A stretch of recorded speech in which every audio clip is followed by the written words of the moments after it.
तो बच्चों अब ये रिलेशन जो होता है ना इलेक्ट्रिक फील्ड और पोटेंशियल का, उसमें एक और स्पेशल केस होता है कांस्टेंट इलेक्ट्रिक फील्ड वाला, और इससे क्वेश्चन ज्यादा बनते हैं। और आगे चलकर कैपेसिटेंस, जब पैरेलल प्लेट कैपेसिटर पढ़ रहे होगे आप, तो ये बड़ी काम की चीज होगी आपके लिए ना, इसलिए इसको अच्छे से देख लें और समझ लें। तो देखो बच्चों, हमने अभी रिलेशन देखा है पोटेंशियल डिफरेंस और इलेक्ट्रिक फील्ड का। वो रिलेशन क्या था, तो यहाँ पे फिर से लिख देता हूँ मैं, delta V is equal to negative of integral E dot D R, है ना, ये हमने रिलेशन पढ़ा हुआ है।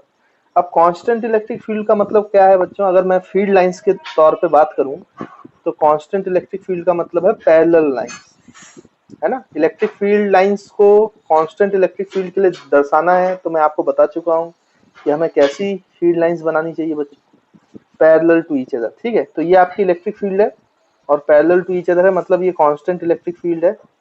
अब मान लीजिए कि यहाँ पे आपके पास दो पॉइंट है बच्चों, एक ये आप ए पॉइंट है और यहाँ पर एक पॉइंट आपके पास सी है, लेट्स सपोज ए एंड सी, और आप ए एंड सी, ए से सी जाना चाहते हो, मतलब इनिशियल पॉइंट ए है और फाइनल पॉइंट सी है। तो आपसे बोला गया कि ए और सी के बीच में पोटेंशियल डिफरेंस क्या है, पोटेंशियल डिफरेंस, तो आप कैसे बताओगे।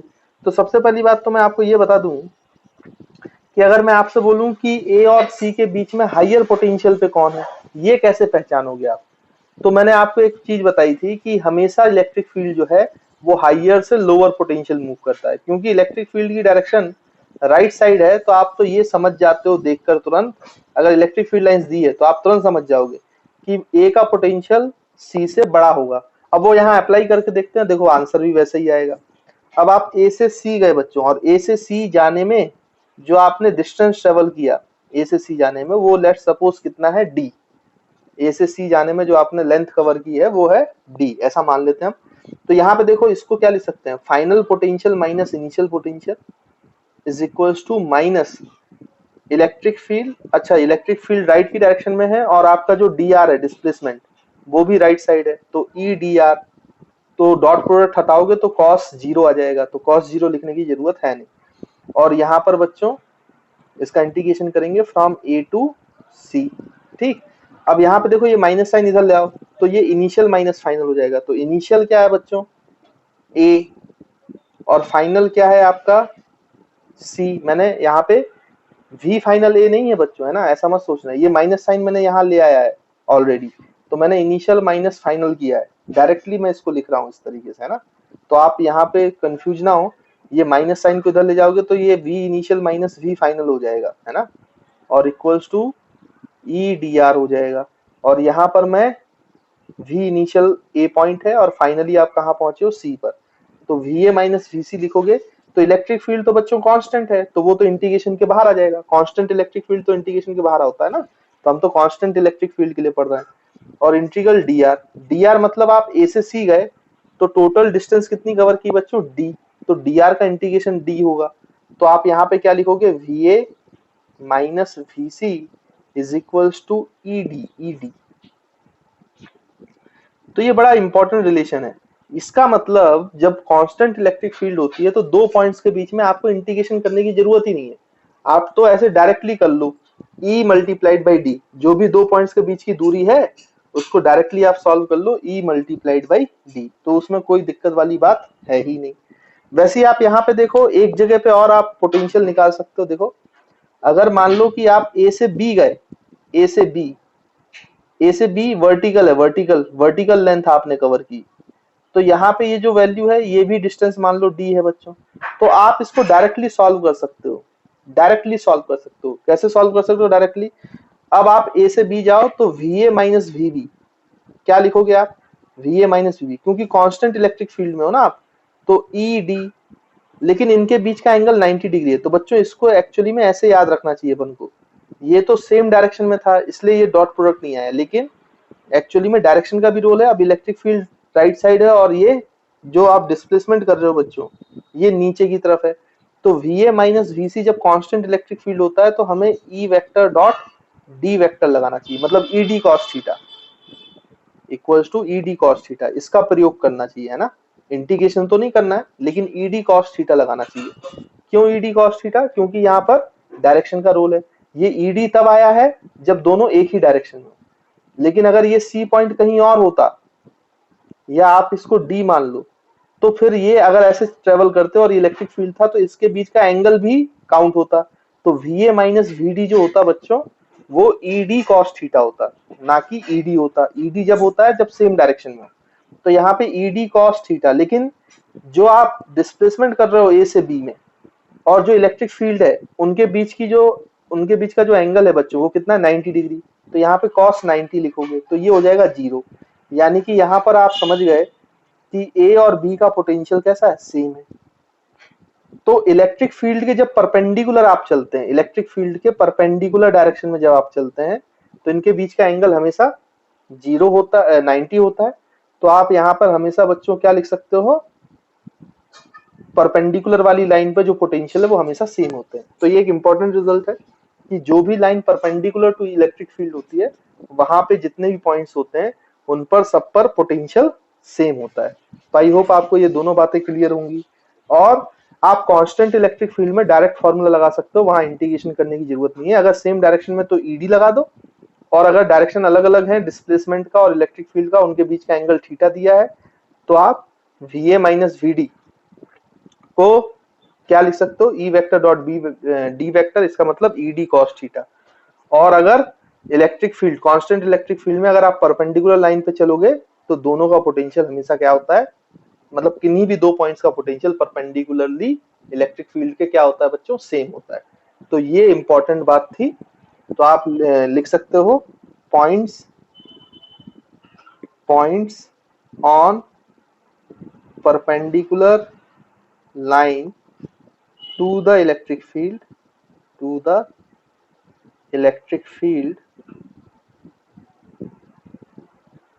lines have same potentials।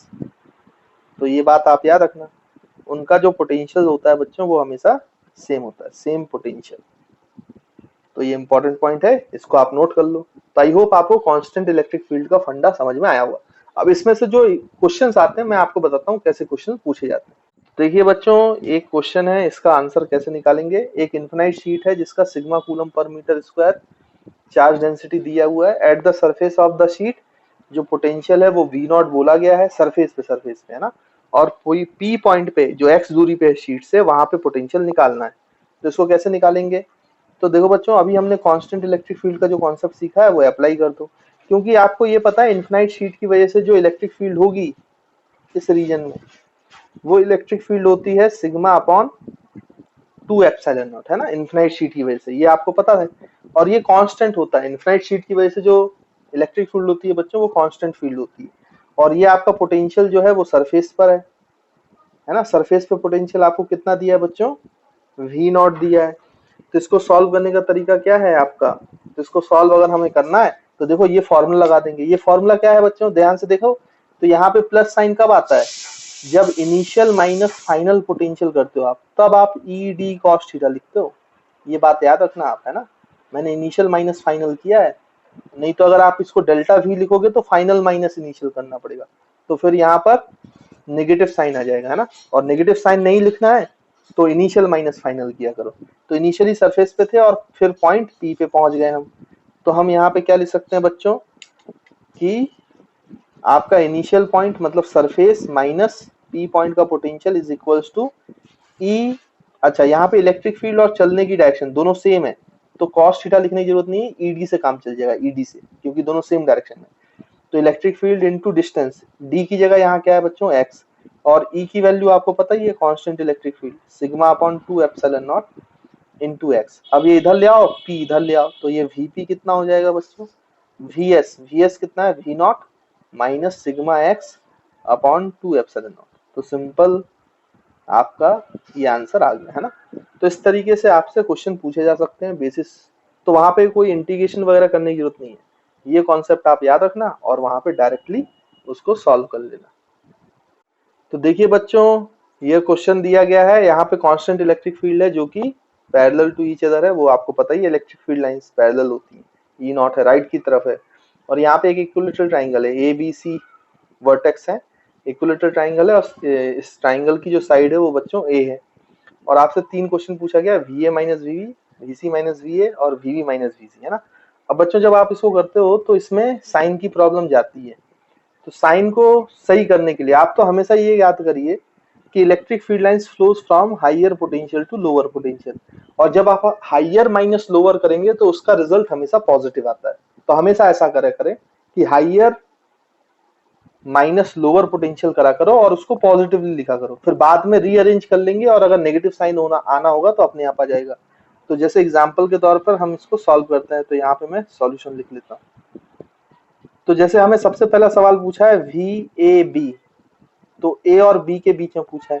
तो आप ध्यान से देखो, ये जो पॉइंट है B वाला और ये जो पॉइंट A है, ये B के आगे आ रहा है, मतलब राइट की तरफ आ रहा है, और राइट की तरफ इलेक्ट्रिक फील्ड फ्लो कर रही है, तो हाइयर से लोअर जाती है। यानी कि मुझे ये डायग्राम देख के समझ में आ रहा है कि B का पोटेंशियल हाइयर है और A का पोटेंशियल लोअर है।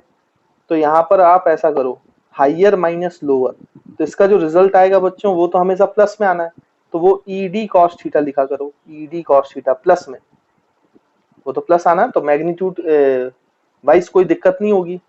फिर इसको सॉल्व करने पे अगर माइनस आना होगा इसकी वैल्यू तो अपने आप माइनस आएगी। देखो तो यहाँ पर B जो है और यहाँ पे A है, तो इनके बीच की जो दूरी है बच्चों, डिस्टेंस, वो तो A है, मतलब D की वैल्यू A है, और इलेक्ट्रिक फील्ड ऐसे है इस डायरेक्शन में, राइट साइड, और इसकी ये लेंथ है। तो आपको पता है इक्विलेटरल ट्राइंगल के बीच का एंगल कितना होता है बच्चों, 60 डिग्री।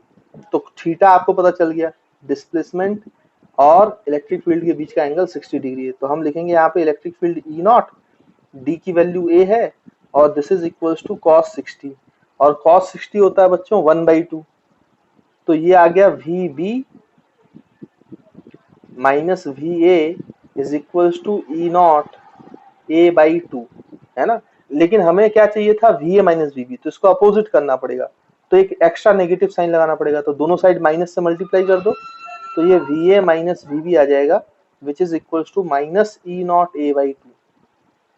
तो VA माइनस VB जो है बच्चों वो माइनस E नॉट A/2 है, आंसर इसका नेगेटिव में, है ना।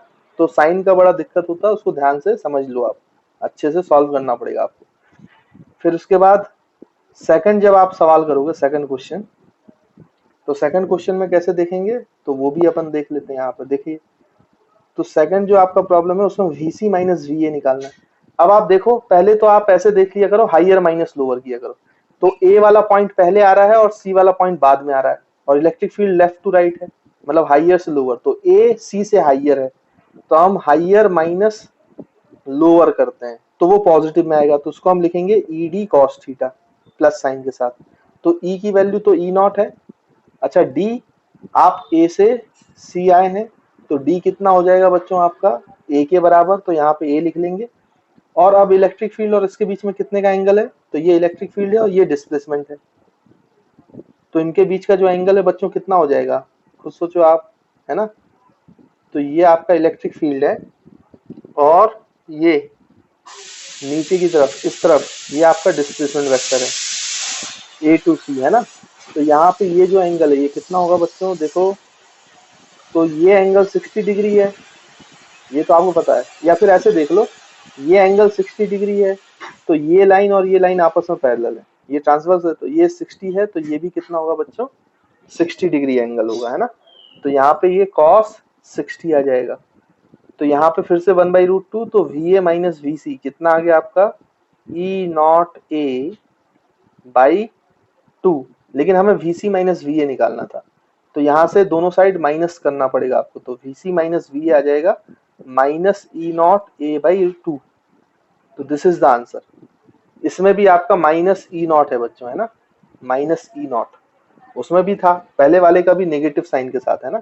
और थर्ड वाला अगर हम सॉल्व करेंगे तो थर्ड वाले में आपको पता है कौन हाइयर है, B हाइयर है और C लोअर है, क्योंकि electric field flows from higher potential to lower potential. तो VB माइनस VC कर रहे हैं, तो इसमें तो कोई दिक्कत है ही नहीं, ये तो plus E naught D cos theta, और यहाँ पे देखो आप चल भी ऐसी रहो, इलेक्ट्रिक फील्ड भी ऐसी है, तो थीटा तो 0 डिग्री है, तो ये हो जाएगा E नॉट और D की वैल्यू A, B से C जो है वो A है, तो VB माइनस VC जो पोटेंशियल है वो प्लस E नॉट A आ गया। तो this is the answer to the third part. तो देखो बच्चों, आपको समझ में आया कि नहीं आया बताइए। तो बच्चों ये क्वेश्चन आपको दिया गया है क्वेश्चन में ये पूछा गया है, ये वाई एक्सिस से एक्स एक्सिस से ऐसी इलेक्ट्रिक फील्ड लाइन है, कांस्टेंट इलेक्ट्रिक फील्ड लाइन है तो पैरेलल है, incline to 45 degree with the X axis, और यहाँ पे दो पॉइंट्स हैं, एक ए पॉइंट है जिसके कोऑर्डिनेट 2,1 है और एक बी पॉइंट है जिसके कोऑर्डिनेट्स 5,5 है। तो आपको बताना है V A minus V V क्या होगा, find V A minus V, potential difference बताना है ए और बी के बीच में, ठीक है। तो बच्चों हम क्या करेंगे यहाँ पर, देखिए इसको कैसे सॉल्व करेंगे। जब भी ऐसे कोऑर्डिनेट्स वाले सवाल आते हैं ना, तो हमें तो ये कांस्टेंट इलेक्ट्रिक फील्ड है, और कांस्टेंट इलेक्ट्रिक फील्ड का फंडा अभी हमने पढ़ा है। क्या पढ़ा है कि initial point minus final point का potential is equals to E dot D vector, है ना, ये डायरेक्टली लगा लो, लेकिन याद रखेंगे इनिशियल माइनस फाइनल होता है। अगर मैं final minus initial delta we लिखता तो यहाँ माइनस साइन लगता, लेकिन मैं इनिशियल माइनस फाइनल लिख रहा हूँ। अब देखो बच्चों, इनिशियल फाइनल मतलब V A minus V B निकालना है, तो ए को आप इनिशियल मान लो तो वी ए लिख देंगे, और बी को फाइनल मान लो, मतलब ए से बी चले जाओ आप। तो ए से बी के लिए आप डिस्प्लेसमेंट वेक्टर निकाल सकते हो, ये जो डी वेक्टर है, इनिशियल पॉइंट ए है और फाइनल पॉइंट बी है, तो आपको बताया गया होगा डिस्प्लेसमेंट वेक्टर निकालना, आपको आता है डी वेक्टर, दो पॉइंट्स के बीच में फाइनल पॉइंट्स का कोऑर्डिनेट माइनस इनिशियल पॉइंट का coordinate I cap, Y coordinate minus, आपको पता ना x2 minus x1 I cap, y2 minus y1 J cap, ये तो हमने सीखा हुआ है।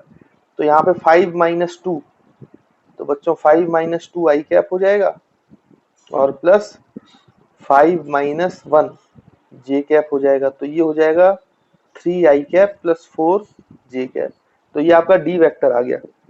अब ई वेक्टर कैसे निकालेंगे, तो ये मैग्नीट्यूड है ई नॉट, तो इसके दो कंपोनेंट है, एक अलोंग द एक्स एक्सिस और एक along the Y axis.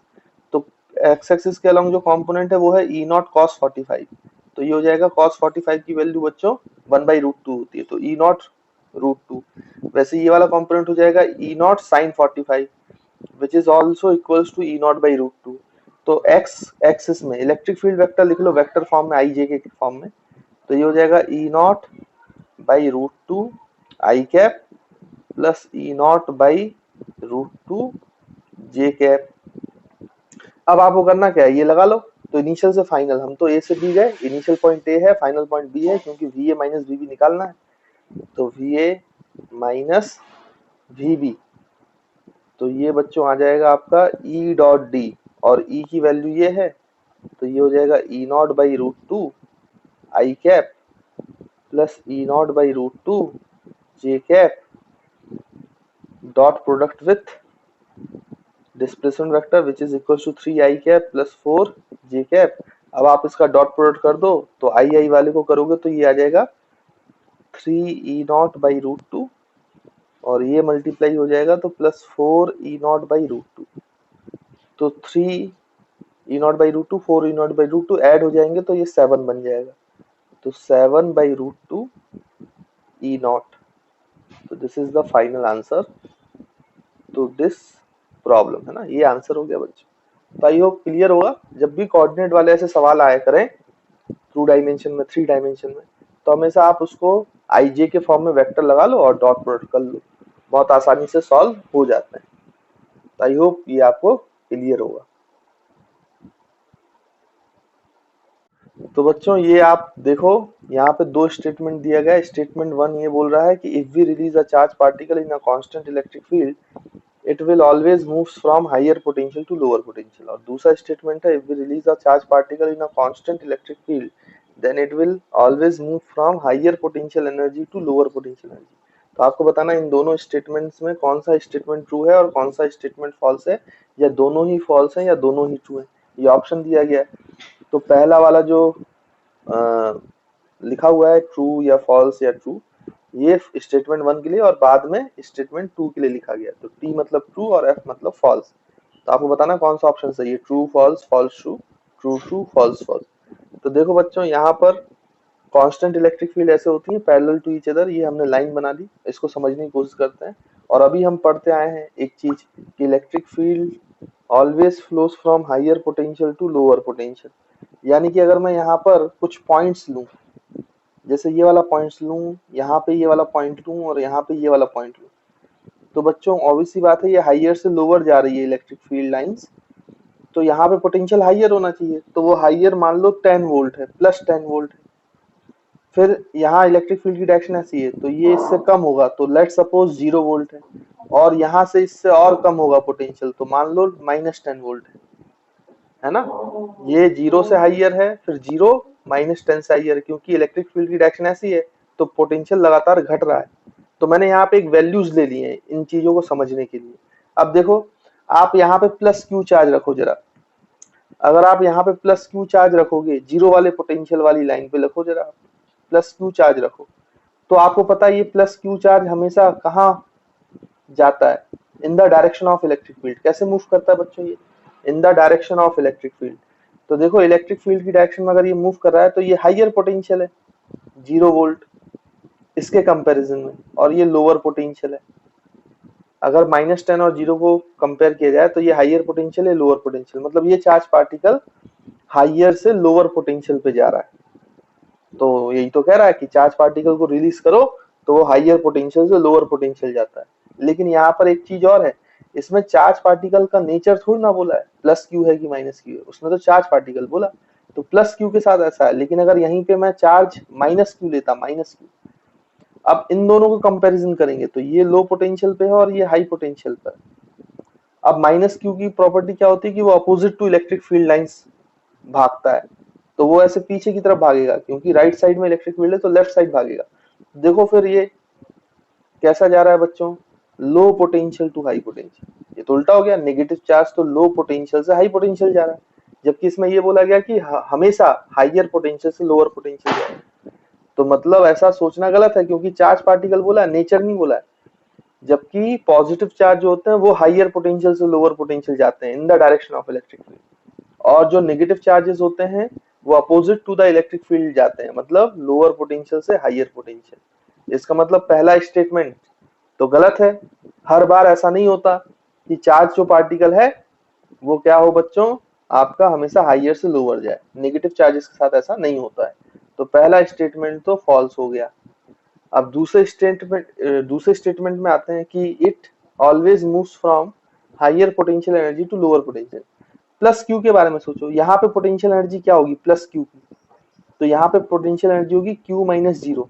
Potential energy कैसे निकालते हैं, पोटेंशियल एनर्जी का फॉर्मूला क्यू वी, तो प्लस क्यू की यहाँ पे पोटेंशियल एनर्जी हो जाएगी क्यू वी, वी यहाँ पे जीरो है पोटेंशियल, तो यहाँ पे पोटेंशियल एनर्जी हो गई 0 जूल। और जबकि यहाँ पे देखो क्यू से मल्टीप्लाई करो तो ये हो जाएगा -10 क्यू जूल। तो देखो -10 क्यू 0 से छोटा है, तो ये हाइयर एनर्जी है और ये लोअर पोटेंशियल एनर्जी है। तो आपका जो ये प्लस क्यू चार्ज है ये कहाँ से कहाँ मूव कर रहा है, higher potential energy to lower potential energy. अब इसके लिए निकालते हैं, -q इंटू 0 तो ये 0 जूल, और -q इंटू 10 प्लस 10 तो माइनस इंटू प्लस तो ये -10 जूल देगा। देखो अभी भी ये 0 जूल से लोअर पोटेंशियल एनर्जी है, मतलब -q जो नेगेटिव चार्ज है वो लो से हाई पोटेंशियल तो जा रहा है, बट हाइयर पोटेंशियल एनर्जी से लोअर पोटेंशियल जा रहा है। देखो 0 -10 जूल से ज्यादा है, -10 क्यू लिखना चाहिए, उससे ज्यादा है -10 क्यू, माइनस में ना नेगेटिव में, तो ये एनर्जी कम है, यहाँ पे एनर्जी ज्यादा है। तो देखो नेगेटिव चार्ज हो या पॉजिटिव चार्ज हो, वो एनर्जी के लिए अगर हम बोलें तो वो हमेशा हाइयर पोटेंशियल एनर्जी से लोअर पोटेंशियल एनर्जी जा रहा है, ये भी हमेशा हाइयर पोटेंशियल एनर्जी से लोअर पोटेंशियल एनर्जी जा रहा है। लेकिन पोटेंशियल के लिए ऐसा नहीं है, पोटेंशियल एनर्जी के लिए ये बिल्कुल सही है। इसका मतलब ये जो लिखा गया है, if we release a charge particle in a constant electric field then it will always move from higher potential energy to lower potential energy, ये बिल्कुल करेक्ट है। तो ये वाला स्टेटमेंट हो गया ट्रू। तो आपका कौन सा ऑप्शन हो गया, पहला स्टेटमेंट फॉल्स और दूसरा स्टेटमेंट ट्रू, तो फॉल्स ट्रू, तो बी वाला option, B is the correct answer. तो आई होप आपको सॉल्यूशन समझ में आया होगा और स्टेटमेंट क्या कहना चाहते हैं ये समझ में आया होगा, और पोटेंशियल एनर्जी में आपको थोड़ा सा डिफरेंस भी समझ में आया होगा। तो बच्चों अब जो हमारा नेक्स्ट आर्टिकल है वो हमें पढ़ना है इक्विपोटेंशियल सरफेसेस, है ना, ये भी बड़े इंपॉर्टेंट होते हैं इक्विपोटेंशियल सरफेसेस, और देखते हैं कि ये क्या होता है ना। तो इक्विपोटेंशियल सरफेसेस क्या होते हैं, जैसे कि हमने अभी पढ़ा था बच्चों, आपको याद होगा जब कांस्टेंट इलेक्ट्रिक फील्ड पढ़ रहे थे हम लोग, तो हमने ये प्रूफ किया था कि कांस्टेंट इलेक्ट्रिक फील्ड में हालांकि ये किसी भी इलेक्ट्रिक फील्ड के लिए वैलिड है ना, कि आप ऐसे परपेंडिकुलर लाइन पे चले, परपेंडिकुलर डिस्प्लेसमेंट करें आप, यहाँ पे कोई पॉइंट हो, यहाँ पे कोई पॉइंट हो, यहाँ ए हो, यहाँ बी हो, यहाँ सी हो। तो मैंने आपको बताया था परपेंडिकुलर जब आप चलते हो तो cos 90 लगता है, डिस्प्लेसमेंट और इलेक्ट्रिक फील्ड के बीच का जो एंगल है। तो यहाँ पे क्या हो जाता है बच्चों कि पोटेंशियल डिफरेंस जीरो हो जाता था। अगर मैं ए पॉइंट बोलूं, बी पॉइंट बोलूं, सी पॉइंट बोलूं, तो इन सारे पॉइंट्स पर पोटेंशियल डिफरेंस जो आप निकालोगे ए बी के अलोंग या बी सी के अलोंग या ए सी के अलोंग, तो पोटेंशियल डिफरेंस जीरो मिलेगा। इसका मतलब क्या हुआ कि आपका ए का पोटेंशियल, बी का पोटेंशियल और सी का पोटेंशियल, तीनों का पोटेंशियल सेम है। तो ये एक ऐसी लाइन है जिसका पोटेंशियल सेम है। अब सोचो इस लाइन को छोड़कर आप इसके सरफेस के बारे में सोचो। क्या अगर मैं इस फील्ड में ऐसे सरफेस ले लेता एक which is perpendicular to electric field, अब इस सरफेस पे आप किसी भी पॉइंट पे चले जाओ, किसी भी पॉइंट पर, डिस्प्लेसमेंट तो हमेशा ही इसके परपेंडिकुलर ही होगा ना, तो cos 90 हमेशा जीरो होगा। मतलब यहाँ पे किसी भी पॉइंट के बीच का जो डिफरेंस है वो हमेशा ही जीरो होगा, पोटेंशियल डिफरेंस। यानी इन पे जितने भी पॉइंट्स है इस प्लेन सरफेस पर, उन सब पर पोटेंशियल क्या है, सेम। तभी तो पोटेंशियल डिफरेंस जीरो है। पोटेंशियल जीरो नहीं है बेटा, पोटेंशियल डिफरेंस जीरो है। दो पॉइंट्स के बीच का पोटेंशियल डिफरेंस जीरो है। ऐसी सरफेस जो कि परपेंडिकुलर इलेक्ट्रिक फील्ड लाइन से, उस पूरी सरफेस पर पोटेंशियल सेम है, तो किन्हीं भी दो पॉइंट्स के बीच का पोटेंशियल आप निकालोगे, डिफरेंस निकालोगे, तो वो जीरो आएगा। इसका मतलब उन दो पॉइंट्स के बीच का पोटेंशियल सेम है। तो ऐसे कोई भी पॉइंट्स हो, कितने ही पॉइंट्स हो, तो ये एक ऐसी सरफेस बन गई जिसके हर पॉइंट पर पोटेंशियल जो है वो सेम हो गया। तो ऐसी सरफेसेस को जिस पर हर पॉइंट पे पोटेंशियल सेम हो जाता है, उसको हम क्या बोलते हैं बच्चों, इक्विपोटेंशियल सरफेस। तो ये एक सेम पोटेंशियल वाला है। अगर मैं इस यहाँ पर एक दूसरा सरफेस बनाऊं तो ये भी इक्विपोटेंशियल सरफेस हो गया। अगर मैं ऐसे तीसरा सरफेस बनाऊं परपेंडिकुलर टू इलेक्ट्रिक फील्ड, तो ये भी एक इक्विपोटेंशियल सरफेस हो गया। हाँ, ये इक्विपोटेंशियल सरफेसेस हैं, इसका एक अलग पोटेंशियल है, इसका एक अलग पोटेंशियल है, इसका एक अलग पोटेंशियल है, ये इक्विपोटेंशियल सरफेसेस हैं। लेकिन दो इक्विपोटेंशियल सरफेसेस का पोटेंशियल सेम नहीं होता है। मतलब इसका पोटेंशियल अलग होगा, इसका पोटेंशियल अलग होगा, इसका पोटेंशियल अलग होगा, लेकिन इस सरफेस का जो भी पोटेंशियल है वो पूरे सरफेस पर सेम है। इस सरफेस का जो भी पोटेंशियल इससे अलग है, बट इसके पूरे सरफेस में वो पोटेंशियल सेम है। वैसे इस पूरे का पोटेंशियल सेम है, बट ये इन दोनों से अलग होगा। तो ये जो सरफेसेस है ये कैसी है बच्चों, इक्विपोटेंशियल सरफेसेस। अच्छा, ये जो इक्विपोटेंशियल सरफेसेस है बच्चों, ये कैसी इक्विपोटेंशियल सरफेसेस बनी है, प्लेनर, प्लेनर इनको बोलते हैं, प्लेनर इक्विपोटेंशियल सरफेसेस या प्लेन इक्विपोटेंशियल सरफेसेस। तो ये प्लेनर इक्विपोटेंशियल कब बनते हैं बच्चों, जब आपकी इलेक्ट्रिक फील्ड कांस्टेंट होती है। ये बात याद रखेंगे, जब आपकी इलेक्ट्रिक फील्ड कांस्टेंट होती है तो इक्विपोटेंशियल सरफेस जो है वो कैसे हो जाते हैं, प्लेनर इक्विपोटेंशियल सरफेस। ऐसे प्लेन बनते हैं, प्लेन बनते हैं। अब जैसे कि और अगर मैं आपको बात करूं तो ये तो आपकी कांस्टेंट इलेक्ट्रिक फील्ड के लिए हो गया, पहला इक्विपोटेंशियल सरफेसेस प्लेनर बन गए। फिर अगर बच्चों मैं बोलूं कि पॉइंट चार्ज है क्यू, तो उसके लिए इक्विपोटेंशियल सरफेसेस कैसे होंगे, तो आप सोचो उससे इलेक्ट्रिक फील्ड लाइंस ऐसे जाती हैं। और मैंने अभी आपको बताया कि जो पोटेंशियल डिफरेंस है वो कब जीरो होता है, जब आप परपेंडिकुलर चलते हो इलेक्ट्रिक फील्ड लाइन से। अब आपकी इनकी electric field lines radially outward है, रेडियली आउटवर्ड जा रही है इस चार्ज के लिए। तो इसके लिए इक्विपोटेंशियल सरफेसेस कैसे बनाने पड़ेंगे, आप समझ पा रहे होंगे। रेडियली आउटवर्ड के लिए जो परपेंडिकुलर सरफेस होगा वो ऐसे स्फेरिकल सरफेस होगा, है कि नहीं, ऐसे स्फेरिकल सरफेस। तो ये आपके स्फेरिकल इक्विपोटेंशियल्स हो गए, स्फेरिकल इक्विपोटेंशियल्स, स्फेरिकल इक्विपोटेंशियल्स, है ना बच्चों। तो स्फेरिकल इक्विपोटेंशियल सरफेसेस, तो यहाँ पर ये स्फेरिकल किसके लिए होते हैं बच्चों, तो याद रखेंगे पॉइंट चार्ज। तो पॉइंट चार्ज के लिए हमेशा जो इक्विपोटेंशियल सरफेसेस होते हैं वो आपके स्फेरिकल इन शेप के होते हैं। आई होप ये भी आपको क्लियर है, ठीक है ना। फिर उसके बाद अगर देखा जाए तो लाइन चार्ज अगर हो अपने पास, लाइन चार्ज मतलब ऐसा plus plus plus plus plus, तो ऐसे लाइन चार्ज के लिए कैसी इक्विपोटेंशियल होगी, तो आपको पता है इससे जो इलेक्ट्रिक फील्ड होगी ऐसे रेडियली ऐसे आउटवर्ड होगी ना, मतलब सिलेंड्रिकल शेप में। तो आप देखो इसके लिए इक्विपोटेंशियल इसके परपेंडिकुलर बनाना है तो इसमें आपको इस तरीके से सिलेंड्रिकल शेप बनाना पड़ेगा, ये ऐसे, तब वो सारी इलेक्ट्रिक फील्ड लाइंस के परपेंडिकुलर सरफेस बनेगी जिसपे पोटेंशियल सेम होगा, इस तरीके से। तो इसमें ऐसे 90 डिग्री पे होती हैं, इसमें ऐसे 90 डिग्रीज पे होती हैं बच्चों, और इसमें ऐसे 90 डिग्रीज पे होती है। तो लाइन चार्ज के लिए, कौन से चार्ज के लिए बच्चों? लाइन चार्ज के लिए आपके जो इक्विपोटेंशियल है वो कैसे हैं? सिलेंड्रिकल, सिलेंड्रिकल इक्विपोटेंशियल्स या इक्विपोटेंशियल सरफेसेस या इक्विपोटेंशियल्स बोल देते हैं इनको, है ना, कुछ भी बोल लो, कोई दिक्कत वाली बात है नहीं। ठीक है, तो आई होप आपको ये समझ में आया होगा कि कैसे इक्विपोटेंशियल सरफेसेस बनते हैं। ये किसके लिए बनते हैं? सिलेंड्रिकल इक्विपोटेंशियल सरफेस, तो याद रखेंगे लाइन चार्ज के लिए, है ना। बाद में आप जाके जब वेव ऑप्टिक्स पढ़ेंगे ना बच्चों, तो ऐसी ही चीज बिल्कुल उसके लिए पढ़ेंगे, वेव फ्रंट्स के लिए। वो भी ऐसे ही होता है, वेव फ्रंट्स, वहां पे रे के परपेंडिकुलर होते हैं। तो जैसा इक्विपोटेंशियल सरफेसेस आप बना रहे हो, वहां पे वेव फ्रंट्स बनाओगे आप, है ना। तो ये सब रिलेटेड चीजें हैं, एक ही जैसी चीजें हैं। यहाँ पे इलेक्ट्रिक फील्ड लाइंस हो जाती है, वहां पे लाइट के केस में वही रे हो जाती है, रे, जो हम रे ऑप्टिक्स में पढ़ते हैं।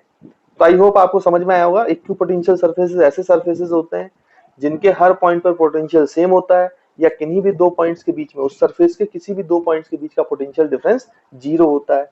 तो जब आपका कांस्टेंट इलेक्ट्रिक फील्ड होती है तो उसके लिए प्लेनर इक्विपोटेंशियल सरफेसेस होते हैं। जब आपका बच्चों पॉइंट चार्ज होता है तो उसके लिए इक्विपोटेंशियल सरफेसेस जो होती हैं वो स्फेरिकल इन शेप होती हैं। और जब आपका कैसी होती है बच्चों? सिलेंड्रिकल इक्विपोटेंशियल होते हैं, तब आपका लाइन चार्ज जो होता है वो सोर्स होता है, तो उसके लिए सिलेंड्रिकल इक्विपोटेंशियल सरफेसेस बनाई जाती हैं।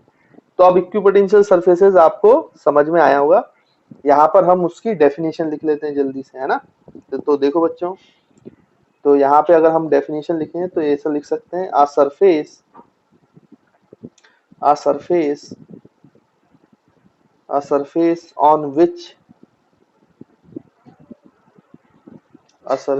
on which at each and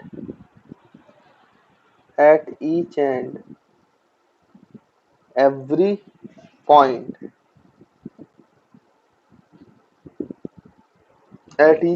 point potential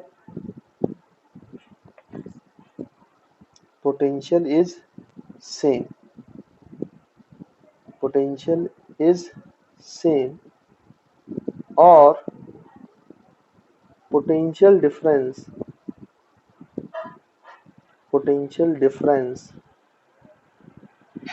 between 2 points is 0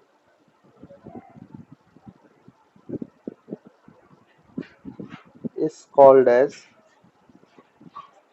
equipotential surface.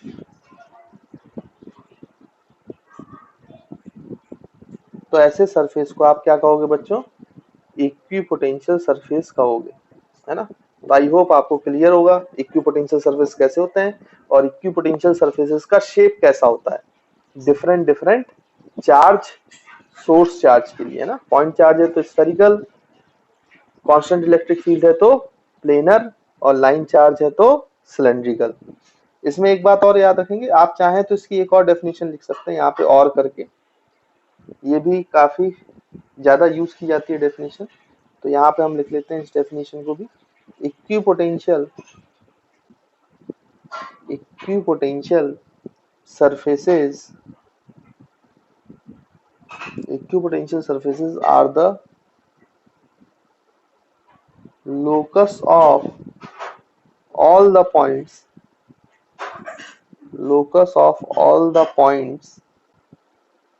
which have same potential,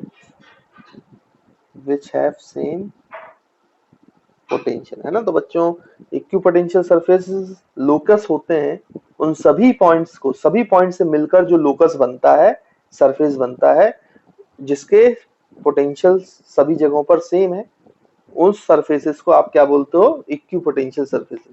तो आई होप आपको इक्विपोटेंशियल सरफेसेस क्लियर होगा डेफिनेशन। अब इस इक्विपोटेंशियल सरफेसेस की कुछ प्रॉपर्टीज हैं, तो आप इसको नोट करो, प्रॉपर्टीज हम नेक्स्ट पेज पे लिखते हैं। तो बच्चों इक्विपोटेंशियल सरफेसेस की हमने डेफिनेशन समझ ली, इक्विपोटेंशियल सरफेसेस को समझ लिया है ना। अब इसकी कुछ प्रॉपर्टीज हैं जो हमें बहुत काम आती हैं, वो प्रॉपर्टीज बड़ी इंपॉर्टेंट है। पहली प्रॉपर्टी तो यही है भाई कि जो आपका सरफेस है, इक्विपोटेंशियल सरफेस है, वो इलेक्ट्रिक फील्ड लाइंस के हमेशा परपेंडिकुलर होगा, जैसा कि मैंने पहले ही आपको बताया था। क्योंकि परपेंडिकुलर होगा तभी तो उसके किसी भी दो पॉइंट्स के बीच में आप जाओगे तो भाई वो परपेंडिकुलर डिस्प्लेसमेंट होगा, तो cos 90 हो जाएगा, तो पोटेंशियल डिफरेंस जीरो होगा, तभी वो इक्विपोटेंशियल सरफेसेस होगा ना। तो इक्विपोटेंशियल सरफेसेस हमेशा इलेक्ट्रिक फील्ड लाइंस के परपेंडिकुलर होते हैं, ये बात बिल्कुल क्लियर है। या फिर इलेक्ट्रिक फील्ड लाइंस हमेशा इक्विपोटेंशियल सरफेसेस के परपेंडिकुलर होती हैं, कुछ भी बोल सकते हैं हम, है ना। फिर दूसरी जो इसकी प्रॉपर्टी है, आप इस इक्विपोटेंशियल सरफेस में किसी भी दो पॉइंट्स के बीच में चले जाओ बच्चों, क्योंकि यहाँ पे डेल्टा भी जीरो होता है, इक्विपोटेंशियल सरफेसेस में किन्हीं भी दो पॉइंट्स के बीच का पोटेंशियल डिफरेंस जीरो होता है। तो जब आप किसी चार्ज को ले जाओगे इन दो पॉइंट्स के बीच में, तो उनके बीच, उन दोनों के बीच में चार्ज को ले जाने में वर्क डन कितना होगा। देखो वर्क डन का फॉर्मूला होता है चार्ज इनटू पोटेंशियल डिफरेंस, है ना। तो वर्क डन कितना हो जाएगा दो पॉइंट्स के बीच में, जीरो, क्योंकि पोटेंशियल डिफरेंस जीरो है। तो कभी भी इक्विपोटेंशियल सरफेसेस में दो पॉइंट्स के बीच में आप किसी चार्ज को मूव कराते हो तो वर्क डन हमेशा ही जीरो होता है, क्योंकि वर्क डन होता है चार्ज इनटू पोटेंशियल डिफरेंस, और पोटेंशियल डिफरेंस इक्विपोटेंशियल सरफेसेस के लिए हमेशा जीरो होता है, इसलिए वर्क डन भी हमेशा जीरो ही होगा। फिर तीसरी जो प्रॉपर्टी है कि दो इक्विपोटेंशियल सरफेसेस कभी भी एक दूसरे को इंटरसेक्ट नहीं करती बच्चे। जैसे इलेक्ट्रिक फील्ड लाइंस कभी भी एक दूसरे को इंटरसेक्ट नहीं कर सकती, वैसी दो इक्विपोटेंशियल सरफेसेस कभी एक दूसरे को इंटरसेक्ट नहीं कर सकती। क्यों नहीं कर सकती, तो उसका कारण क्या है भाई, इस पोटेंशियल का अलग पोटेंशियल है, इस इक्विपोटेंशियल का अलग पोटेंशियल है, और इस इक्विपोटेंशियल सरफेसेस का अलग पोटेंशियल है। वो पोटेंशियल इस पूरे सरफेस पे कांस्टेंट है, बट दो अलग अलग इक्विपोटेंशियल में तो दो अलग अलग पोटेंशियल होंगे ना। वो पोटेंशियल उस सरफेस पे कांस्टेंट है, बट अलग अलग इक्विपोटेंशियल सरफेसेस में अलग अलग पोटेंशियल होगा। अगर ये दोनों इंटरसेक्ट कर गया तो इसका मतलब वो जो दो पॉइंट है उस पे दो पोटेंशियल हो जाएंगे, जो कि पॉसिबल नहीं है। इसलिए दो इक्विपोटेंशियल सरफेसेस कभी भी एक दूसरे को इंटरसेक्ट नहीं करते हैं। और चौथी प्रॉपर्टी ये है कि बच्चों जैसे यहाँ पे ये कांस्टेंट इलेक्ट्रिक फील्ड लाइंस है ना, तो यहाँ पे इक्विपोटेंशियल सरफेसेस बराबर बराबर दूरी पे होंगे, बराबर बराबर दूरी पर। लेकिन जैसे इस केस में इलेक्ट्रिक फील्ड कांस्टेंट नहीं है, वो लगातार बढ़ रही है। तो जैसे जैसे इक्विपोटेंशियल सरफेसेस आप दूर बनाओगे ना, इनके बीच का गैप दूर होता जाएगा, बढ़ता जाएगा। मतलब जहां इलेक्ट्रिक फील्ड स्ट्रांग होती है वहां पे इक्विपोटेंशियल सरफेसेस पास पास बनते हैं, और जहां इलेक्ट्रिक फील्ड लाइंस दूर दूर हो जाती है, इलेक्ट्रिक फील्ड लाइंस का मैग्नीट्यूड कम हो जाता है, वहां पर इक्विपोटेंशियल सरफेसेस दूर दूर हो जाते हैं। तो ये बात भी आपको याद रखनी है, तो ये भी एक प्रॉपर्टी है। तो चलो अब इसको नेक्स्ट पेज पे लिख लेते हैं। प्रॉपर्टीज आपको समझ में आ गई होंगी सारी। अब हम इस सारी प्रॉपर्टीज को यहाँ पे नोट कर लेते हैं, आप भी अपनी कॉपी में नोट करते जाएं साथ में। तो हेडिंग डाल देंगे हम प्रॉपर्टीज ऑफ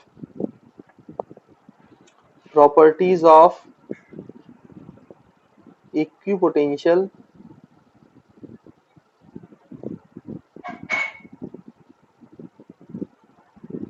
सरफेसेस। क्या प्रॉपर्टीज हैं जो मैंने अभी आपको समझाया वो सब लिख लेते हैं one by one.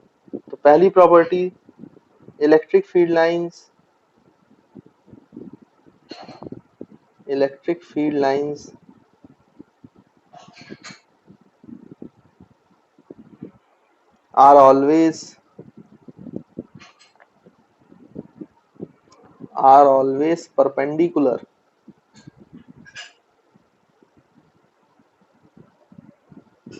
are always perpendicular to the equipotential surfaces.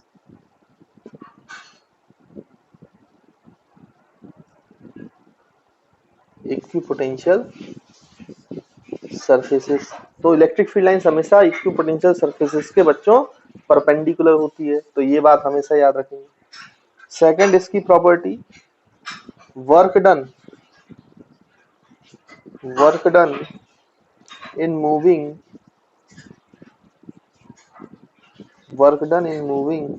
a charge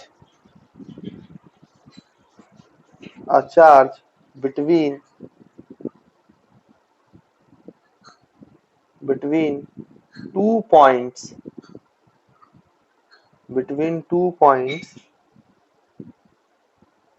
on the same equipotential surface on the same equipotential surface is always zero. Same equipotential surface पे दो पॉइंट के बीच में अगर कोई भी चार्ज आप मूव कराओगे तो वर्क डन हमेशा ही क्या होगा, always zero, is always zero. क्यों बच्चों ऐसा क्यों होता है, क्योंकि हम वर्क डन जानते हैं बिटवीन द टू पॉइंट्स कि वो Q इंटू पोटेंशियल डिफरेंस होता है, potential difference between the two points. But for equipotential surface, for equipotential surface वहां पे तो सभी पॉइंट्स का पोटेंशियल सेम है ना, तो फॉर इक्विपोटेंशियल सरफेस जो आपका डेल्टा V है बिटवीन द टू पॉइंट्स वो कितना हो जाएगा बच्चों, जीरो।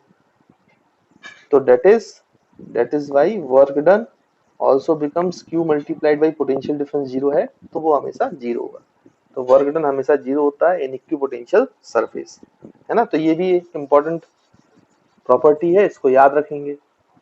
अब उसके बाद फिर नेक्स्ट प्रॉपर्टी पे आते हैं बच्चों, थर्ड प्रॉपर्टी पर। तो थर्ड प्रॉपर्टी क्या कहती है, तो इसमें कहा गया है two equipotential surfaces never intersect each other. तो टू इक्विपोटेंशियल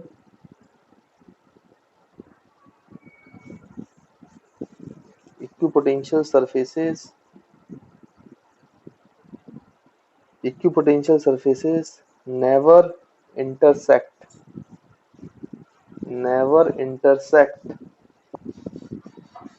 each other। तो कभी भी वो एक दूसरे को इंटरसेक्ट नहीं कर सकते, मैंने आपको बता ही दिया है क्यों नहीं कर सकते, ठीक। उसके बाद फिर फोर्थ प्रॉपर्टी जो है, जैसे कि जहां पे इलेक्ट्रिक फील्ड का मैग्नीट्यूड ज्यादा होगा वहां पे इक्विपोटेंशियल सरफेसेस पास पास होंगी, और जहां पर मैग्नीट्यूड बच्चों कैसा होगा, जहां पे मैग्नीट्यूड कम होगा वहां पे पोटेंशियल जो होंगे, इक्विपोटेंशियल जो होंगे वो थोड़े से दूर दूर होंगे। तो वो भी हम लिख लेते हैं फोर्थ पॉइंट। तो फोर्थ पॉइंट में कहा गया है आपका कि equipotential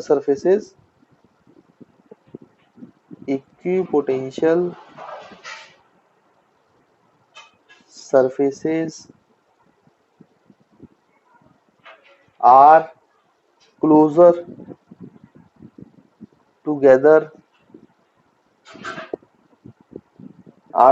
together in the regions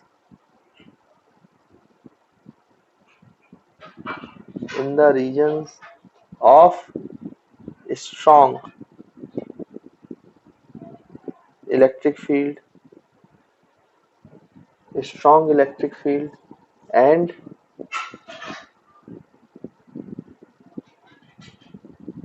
farther apart in the regions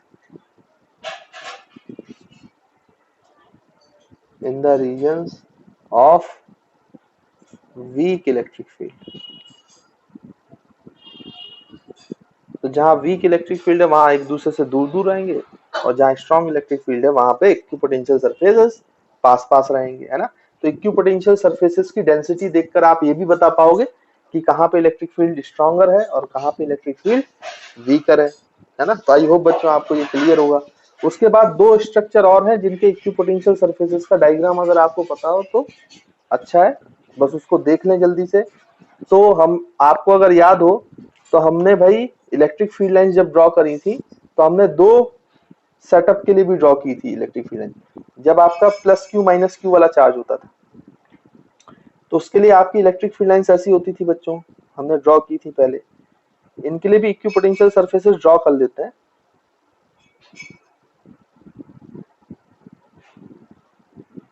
ऐसे इलेक्ट्रिक फील्ड लाइंस होती थी, फिर यहाँ पे ऐसे, यहाँ पे ऐसे, यहाँ पे ऐसे,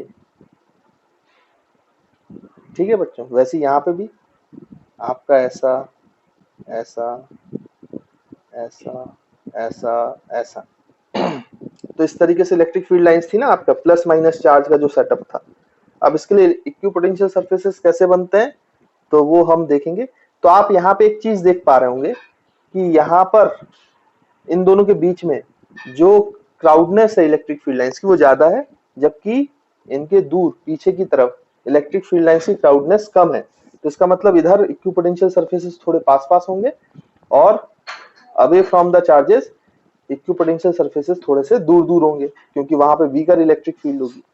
तो इसके जो इक्विपोटेंशियल सरफेसेस बच्चों वो कुछ इस तरीके के बनते हैं। इससे परपेंडिकुलर बनाना है तो ये ब्लैक लाइन से जो मैं बना रहा हूँ वो इक्विपोटेंशियल सरफेसेस है।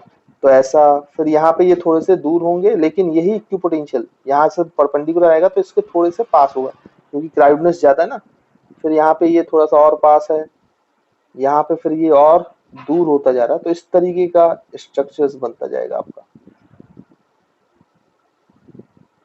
ऐसे।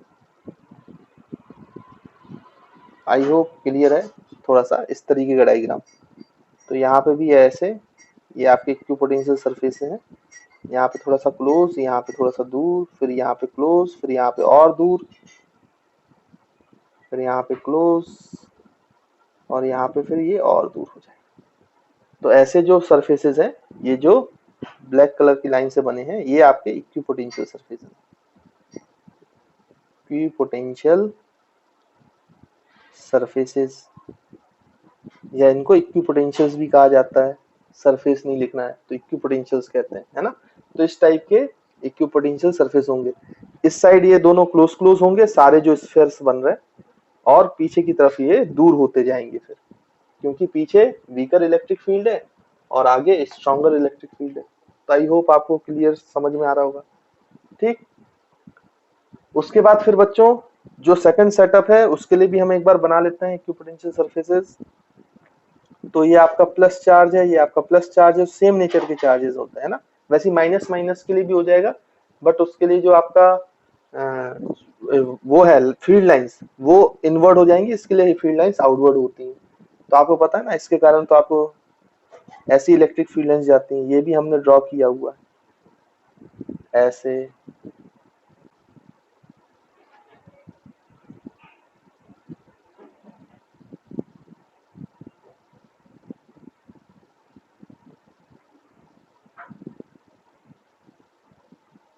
ठीक है बच्चों, इस तरीके से फील्ड लाइंस होंगी। तो इसकी इक्विपोटेंशियल कैसे बनेंगे, अब आप देखो इसके जो बीच वाले रीजन में वहां तो इलेक्ट्रिक फील्ड नल पॉइंट भी आता है ना, तो इलेक्ट्रिक फील्ड ना के बराबर है। और जबकि उसके पीछे वाले रीजन में थोड़ी सी इलेक्ट्रिक फील्ड की डेंसिटी ज्यादा है, स्ट्रॉन्गर है। तो यहाँ पर इसके अवे में इसके पीछे चार्जेस की इलेक्ट्रिक जो पोटेंशियल है वो सरफेस जो है पास पास रहेंगे और बीच में थोड़े दूर दूर हो जाएंगे। तो इनका कुछ इस तरीके से पोटेंशियल बनेगा, यहाँ पे पास पास और यहाँ पे ऐसे दूर दूर। वैसे इसमें यहाँ पे दूर दूर और पीछे साइड थोड़ा सा पास पास, है ना बच्चों। तो इस तरीके से इक्विपोटेंशियल्स बनेंगे। फिर बाद में ये इक्विपोटेंशियल मिलकर इस तरीके से रीजन बना लेते हैं, ये ऐसे, ये फिर एक ही इक्विपोटेंशियल बन जाता है। थोड़ा सा दूर जाएंगे तो इस तरीके का फिर इक्विपोटेंशियल बन जाएगा, है ना बच्चों, इस तरीके से। लेकिन फील्ड लाइंस के हमेशा ये परपेंडिकुलर ही रहेगा इस तरीके से। तो यहाँ पर ये जो ब्लैक कलर्स की लाइन है ये आपके इक्विपोटेंशियल सरफेस, इक्विपोटेंशियल सरफेसेस। तो ये कुछ सिस्टम ऑफ चार्जेस की इक्विपोटेंशियल सरफेसेस होते हैं जो मैंने आपको बता दिया। बेसिक तो वही है, प्लेनर इक्विपोटेंशियल, सिलेंड्रिकल इक्विपोटेंशियल और आपका कौन सा इक्विपोटेंशियल बच्चों, लाइन चार्ज का जो इक्विपोटेंशियल, स्फेरिकल इक्विपोटेंशियल, है ना। और बाकी ये दो सिस्टम के इक्विपोटेंशियल्स है तो मैंने आपको समझा दिया है कि इनके इक्विपोटेंशियल्स कैसे बनाए जाते हैं।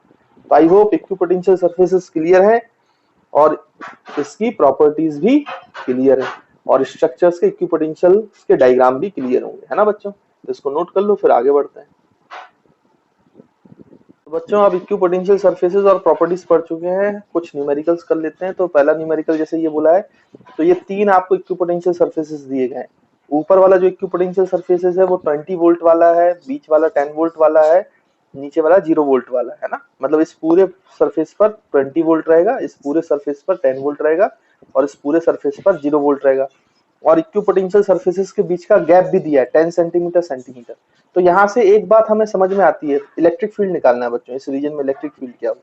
पहली बात तो यहाँ पे आपको ये समझ में आ जाएगा कि इक्वी डिस्टेंस पर है तो इलेक्ट्रिक फील्ड कांस्टेंट होगी, और प्लेनर इक्विपोटेंशियल्स हैं तब भी आपको समझ में आता है कि इलेक्ट्रिक फील्ड कांस्टेंट है। तो इलेक्ट्रिक फील्ड कांस्टेंट है और उसकी हमें वैल्यू बताना है। अब आपको ये तो पता ही है कि electric field flows from higher potential to lower potential.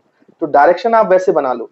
तो देखो ऊपर वाला पोटेंशियल हाइयर है और नीचे वाला पोटेंशियल लोअर है, और इसके परपेंडिकुलर होता है ना, electric field lines perpendicular to equipotential surface. तो परपेंडिकुलर हम एक लाइन बना लें, तो ये आपकी इलेक्ट्रिक फील्ड की डायरेक्शन हो गई, which is perpendicular to equipotential surface, है ना, इस तरीके से ये आपकी इलेक्ट्रिक फील्ड की डायरेक्शन हो गई, वो नीचे की तरफ है। अगर हम इसको एक्स एक्सिस माने, इसको वाई, तो ये नेगेटिव वाई एक्सिस की तरफ है। अब ये इलेक्ट्रिक फील्ड का मैग्नीट्यूड क्या है वो कैसे निकालेंगे? तो आपको पता है कि जब इलेक्ट्रिक फील्ड कांस्टेंट होती है तो आप फॉर्मूला लगा सकते हो ना बच्चों, initial potential minus final potential is equals to E D cos theta. ये मैंने अभी आपको बताया हुआ है, कई बार हमने यूज किया। तो यहाँ पे 2 पॉइंट मान लो, देखो मैं एक यहाँ पे ए मान लेता हूँ और यहाँ पे बी मान लेता हूँ। अब यहाँ से ए और बी में पोटेंशियल डिफरेंस क्या है? इनिशियल 20 है और फाइनल बी पर कितना है बच्चों? 10 है। तो यहाँ पर क्या आंसर आएगा बच्चों? इलेक्ट्रिक फील्ड को अगर हम यहाँ अगर इस फॉर्मूले में रख दें तो ए से बी आप कितना डिस्प्लेसमेंट किया है? 10 सेंटीमीटर। लेकिन याद रहे यहाँ पे जो आप डी ले रहे हो, जब इनिशियल पॉइंट ए ले रहे हो, फाइनल पॉइंट आप बी ले रहे हो, और ई की वैल्यू क्या ले रहे हो बच्चों?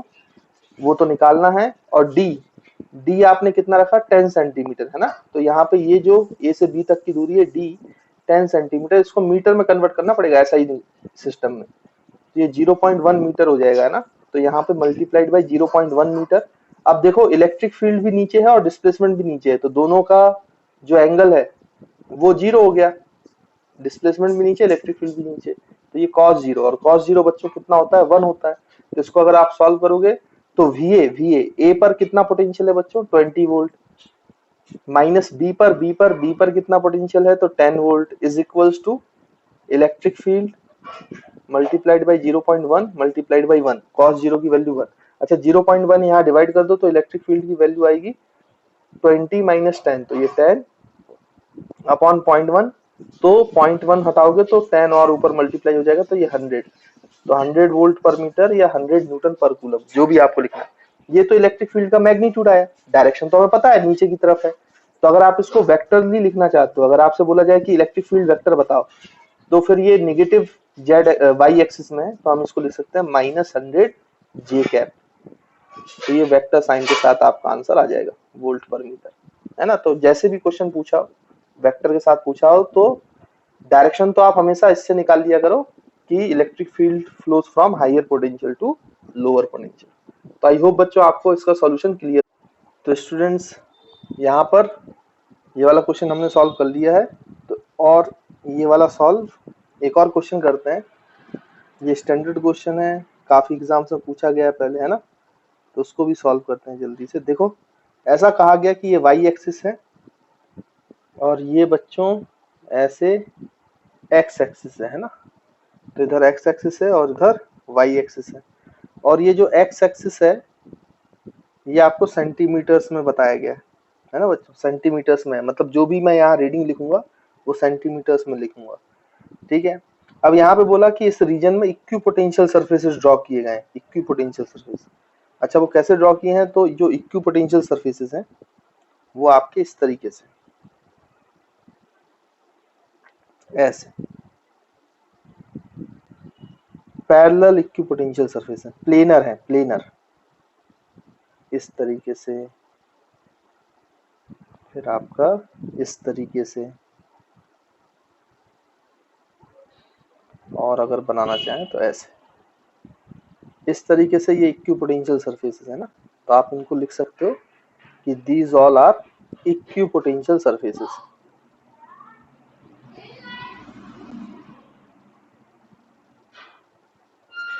प्लेनर इक्विपोटेंशियल सरफेसेस, ठीक है बच्चों।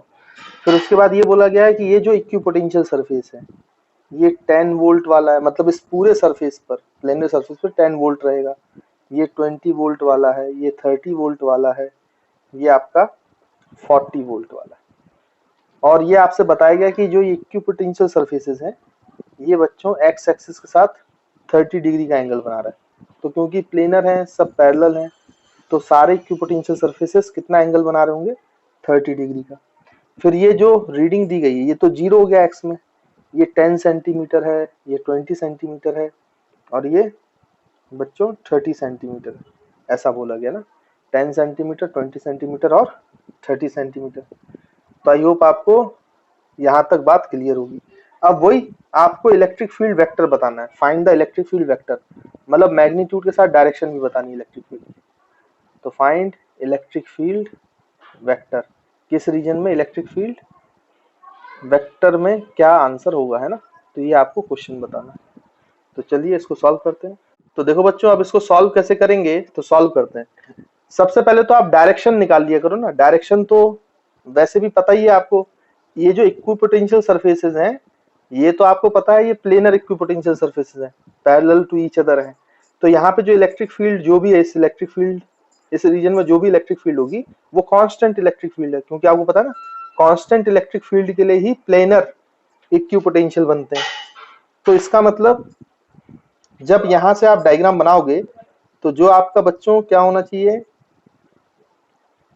जो आपकी इलेक्ट्रिक फील्ड होनी चाहिए वो इन इक्विपोटेंशियल सरफेसेस से परपेंडिकुलर होना चाहिए, है ना। ऑब्वियस सी बात है, परपेंडिकुलर होगा तभी तो काम बनेगा।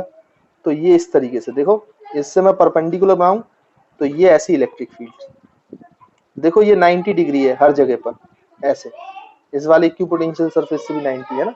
तो ऐसे बनाओ तो ये आपकी इलेक्ट्रिक फील्ड भी होंगी, तो वो कैसी होंगी बच्चों, परपेंडिकुलर टू इक्विपोटेंशियल सरफेसेस, हर जगह पे परपेंडिकुलर है। तो ये आपकी इलेक्ट्रिक फील्ड लाइंस बन गई, क्योंकि electric field lines are always perpendicular to equipotential surfaces. ये तो हमने प्रॉपर्टीज में पढ़ा है। अच्छा, इसकी डायरेक्शन क्या होती है, तो मैंने आपको बताया था electric field always flows from higher potential to lower potential. तो देखो ये 40 वोल्ट हाइयर पोटेंशियल है और ये 30 पोटेंशियल है, तो हाइयर से लोअर मतलब ये डायरेक्शन है इलेक्ट्रिक फील्ड। देखो ये इस डायरेक्शन में एरो लगाओगे तो इलेक्ट्रिक फील्ड की डायरेक्शन यही हुई ना, क्योंकि यही मतलब इलेक्ट्रिक फील्ड हमेशा कहां से कहां फ्लो करती है, हाइयर पोटेंशियल से लोअर पोटेंशियल, इसलिए ऊपर की तरफ डायरेक्शन होंगी इसकी, इस तरीके से, है ना। तो हमने डायरेक्शन बता दी, अब वो आईजे के टर्म्स में लिख लेंगे, लेकिन सबसे पहले हमें इस ई का मैग्नीट्यूड निकालना है, फिर हम उसका क्या निकाल लेंगे बच्चों, फर्दर सॉल्व कर लेंगे, ठीक है। तो अब इसका मैग्नीट्यूड कैसे निकालेंगे देखिए। तो इसका मैग्नीट्यूड निकालने के लिए ये सब 90 डिग्री पर परपेंडिकुलर है, ठीक। तो इसका मैग्नीट्यूड निकालने के लिए बच्चों क्या करना पड़ेगा, यहाँ पर सॉल्यूशन कर लेते हैं जल्दी से। अब आपको पता है कांस्टेंट इलेक्ट्रिक फील्ड का कंसेप्ट मैंने बताया हुआ है आपको। कांस्टेंट इलेक्ट्रिक फील्ड में आप क्या लिखते हो बच्चों, initial potential minus final potential is equals to E D cos theta, है ना। मैंने कहा था ये डायरेक्ट फॉर्मूला लगा दो, theta is the angle between electric field vector and displacement vector, है ना बच्चों। तो यहाँ पे देखो, आप इनिशियल पॉइंट एक काम कर लो, इसको मान लो ये वाला पॉइंट है ना इनिशियल पॉइंट है, और फाइनल पॉइंट आप इसको मान लो। ऐसे पॉइंट को मानो जहां से आप मूव करते जाओगे तो डिस्प्लेसमेंट पता हो। तो देखो बच्चों, ये 20 से 30 सेंटीमीटर के बीच में डिस्प्लेसमेंट कितना है, 10 सेंटीमीटर का। अगर आप ए से बी जाओगे तो डिस्प्लेसमेंट कितना परफॉर्म करोगे, 10 सेंटीमीटर, इसका गैप 10 सेंटीमीटर है। तो ए और बी मैंने ऐसे माना है ताकि मुझे डिस्प्लेसमेंट मिल जाए, तो वो मुझे मिल गया। और इलेक्ट्रिक फील्ड की डायरेक्शन ऐसी है और डिस्प्लेसमेंट में आप ऐसे जा रहे हो, फ्रॉम ए टू बी, है ना। तो ये आपका डिस्प्लेसमेंट वेक्टर हो गया जिसका मैग्नीट्यूड 10 सेंटीमीटर है, और ये आपका इलेक्ट्रिक फील्ड वेक्टर हो गया जो इधर है। तो इन दोनों के बीच का एंगल कितना है बच्चों, देखो। तो आपको ये पता है कि ये 30 डिग्री है, तो अगर यहां से मैं परपेंडिकुलर ड्रॉ करूंगा तो ये 30 है, तो ये 60 है, तो ये 90 था, तो ये फिर से 30 हो जाएगा, तो ये एंगल हो गया बच्चों 60 डिग्री। यानी इलेक्ट्रिक फील्ड वेक्टर और डिस्प्लेसमेंट वेक्टर में एंगल कितना है बच्चों, 60 डिग्री। तो मुझे थीटा मिल गया, थीटा कितना मिल गया, 60 डिग्री। तो यहाँ पे आप वैल्यू पुट करो, तो इनिशियल जो पॉइंट है बच्चों वो आपका वी ए है, ये वाला पॉइंट मैंने ए मान लिया, ये वाला पॉइंट वी मान लिया। तो V A minus V B final point is equals to E D. तो ई तो निकालना है, डी कितना है बच्चों, 10 सेंटीमीटर। तो यहाँ पे लिख देता हूं मैं, ये जो डी की वैल्यू है मैग्नीट्यूड वो 10 सेंटीमीटर है, लेकिन इसको मीटर में कन्वर्ट करना पड़ेगा ना एसआई के लिए, तो ये 0.1 मीटर हो जाएगा। तो हम ऐसे लिख लेते हैं, तो this will become multiplied by 0.1 और मल्टीप्लाइड बाई कॉस थीटा। और कॉस थीटा कितना है बच्चों, यहाँ पे एंगल डिस्प्लेसमेंट वेक्टर और इलेक्ट्रिक फील्ड के बीच में 60 डिग्री, तो इसको कॉस 60 लिखेंगे। अब ये इनिशियल पोटेंशियल कितना है, तो देखो ये इस वाले इक्विपोटेंशियल पे आ रहा है, और इस पूरे इक्विपोटेंशियल सरफेस का जो पोटेंशियल है वो 40 वोल्ट है। तो ए का भी जो इस इक्विपोटेंशियल सरफेस पे पॉइंट है उसका भी 40 वोल्ट होगा। तो ये 40 वोल्ट माइनस बी देखो बच्चों इस वाले इक्विपोटेंशियल सरफेस पे आ रहा है और इस इक्विपोटेंशियल सरफेस का पोटेंशियल कितना है 30, तो बी पॉइंट का भी 30 होगा, तो -30 volt is equals to E multiplied by 0.1 multiplied by cos theta. Cos theta becomes sorry cos 60 becomes 1/2, तो 1/2 लिख लिया। अब इसको क्रॉस मल्टीप्लाई कर दो तो इलेक्ट्रिक फील्ड का मैग्नीट्यूड कितना आएगा बच्चों, 2 मल्टीप्लाई हो जाएगा, ये 10 बचेगा, तो 10 multiplied by 2 divide by 0.1 which will become 200 Newton पर कूलम। तो ये इलेक्ट्रिक फील्ड जो हमारी है यहाँ पे कांस्टेंट इलेक्ट्रिक फील्ड, उसका मैग्नीट्यूड आ गया। कितना मैग्नीट्यूड आ गया भाई, 200 न्यूटन पर कूलम। अब आती है बात किसकी, डायरेक्शन की। ये तो इसका मैग्नीट्यूड हो गया, अब डायरेक्शन कैसे निकालेंगे, तो देखो बच्चों ये एंगल 60 डिग्री है ना एक्स एक्सिस के साथ, तो यहाँ पे भी एक्स एक्सिस के साथ ये एंगल 60 डिग्री है। तो ये जो आपका इलेक्ट्रिक फील्ड है इसके दो कंपोनेंट है, एक वाई के अलोंग और एक एक्स के अलोंग।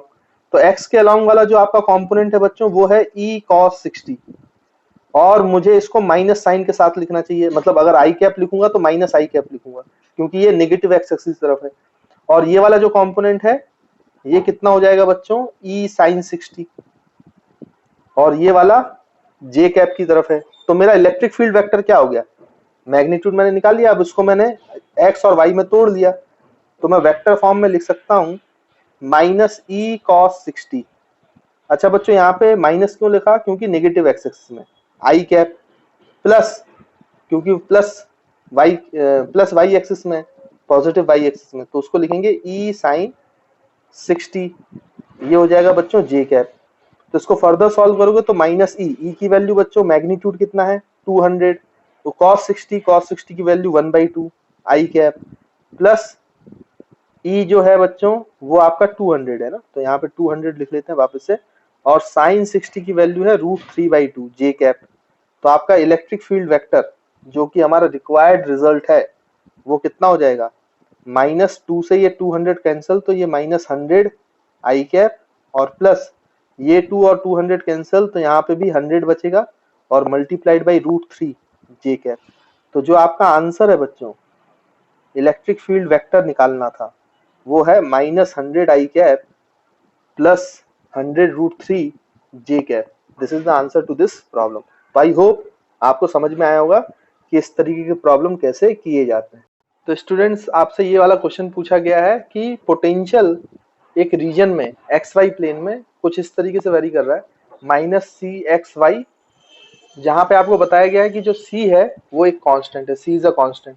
तो आपको बताना है कि एक पार्टिकल जिसका मास m है, चार्ज q है, अगर हम उसको 1,2 वाले पॉइंट पे रखेंगे तो वहां पे उसको कितना एक्सेलरेशन मिलेगा, उसका मैग्नीट्यूड बताना है, मैग्नीट्यूड ऑफ द एक्सेलरेशन है ना। तो find the magnitude of acceleration of a particle of mass m and charge q when it is placed at a point 1,2।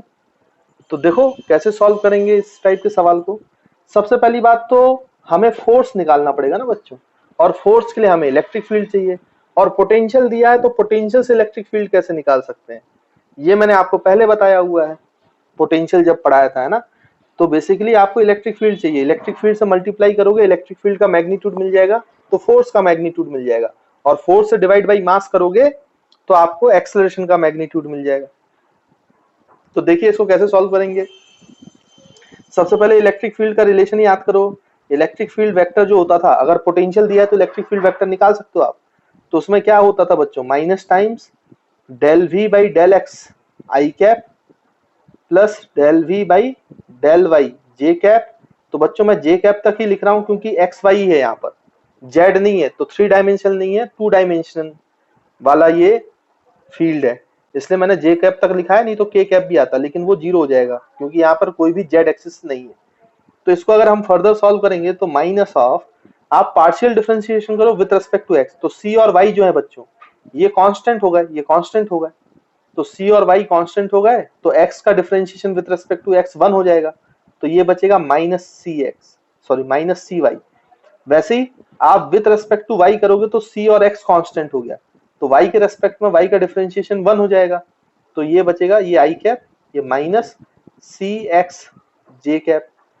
अब बच्चों जो इलेक्ट्रिक फील्ड है हमें फोर्स या एक्सेलरेशन कहाँ निकालना है, किस पॉइंट पे निकालना है, 1,2 पर, तो आपकी जो इलेक्ट्रिक फील्ड वेक्टर हो जाएगी बच्चों एट अ पॉइंट 1, 2, वो कितनी हो जाएगी? देखो यहाँ पर x की वैल्यू 1 डालना है और y की वैल्यू 2 डालना है, तो ये माइनस माइनस प्लस हो गया, तो y की वैल्यू 2 डालो तो ये 2c i कैप हो जाएगा प्लस, क्योंकि माइनस माइनस प्लस, फिर ये भी माइनस माइनस प्लस हो जाएगा तो प्लस सी जे कैप, क्योंकि बच्चों x की वैल्यू 1 डाल दो, तो ये हमें 1, 2 पे इलेक्ट्रिक फील्ड वेक्टर मिल गया, लेकिन हमें तो एक्सेलरेशन का मैग्नीट्यूड चाहिए, तो इसका मतलब हमें इलेक्ट्रिक फील्ड का मैग्नीट्यूड चाहिए।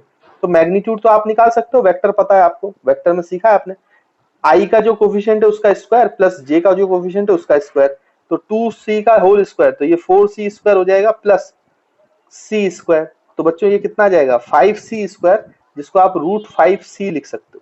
तो इलेक्ट्रिक फील्ड का मैग्नीट्यूड आ गया √5c, √5c। जब इसका इलेक्ट्रिक फील्ड का मैग्नीट्यूड आ गया √5c न्यूटन पर कूलम, तो आप फोर्स भी निकाल सकते हो बहुत आसानी से। कौन से चार्ज पे फोर्स? क्यू चार्ज पर। तो क्यू चार्ज पर 1, 2 वाले पॉइंट पर कितना फोर्स लगेगा? तो ये हो जाएगा बच्चों क्यू ई, फोर्स का मैग्नीट्यूड आ जाएगा, क्यू आपका क्यू है और ई आपका बच्चों कितना है √5c, तो इसको ऐसे भी लिख सकते हैं √5c मल्टीप्लाइड बाई क्यू। तो ये आपका फोर्स का मैग्नीट्यूड आ गया। तो एक्सेलरेशन का मैग्नीट्यूड क्या होगा? फोर्स का magnitude divide by mass, acceleration ऐसे निकालते हैं ना बच्चों, तो मैग्नीट्यूड आ जाएगा, तो फोर्स है आपका √5c³ डिवाइड बाई m। तो this is the value of, this is the magnitude of answer, magnitude of acceleration, this is the answer to this problem. तो आई होप बच्चों आपको सॉल्यूशन क्लियर होगा कि हमें इस तरीके के क्वेश्चंस कैसे सॉल्व करने चाहिए।